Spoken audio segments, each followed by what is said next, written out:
Siamo nell'urlo della natura, questo parlare in disinvoltura, nel comportarsi come conviene, nella barbarie e nella cultura. Siamo la lingua degli stambecchi, siamo l'orgoglio di pietra dura, secche fuliggini sulle teche, bagliori lavici in sepoltura.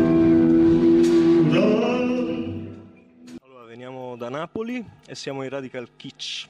Perché questo nome? Questo nome riprende un po' il nostro eclettismo, il nostro stile un po' variegato, un po' estremo, che appunto difficilmente può sempre essere chic, quindi molto spesso è kitsch. Come definite la vostra musica? Ma la definiamo appunto uno sperimentalismo. Innanzitutto è una sorta di avventura, perché noi siamo uno zoccolo duro di tre compositori che sono sempre alla ricerca di nuovi elementi che poi spesso ritornano, perché devo dire che quelli di questa sera ci accompagnano oramai da 6 anni in 1000 collaborazioni. E cerchiamo anche nuove canzoni, per esempio nuove cantanti come Fabiana, che ci sta accompagnando da 1 anno e mezzo e ci sta veramente deliziando con le sue note. Impressioni su questa vostra prima esibizione?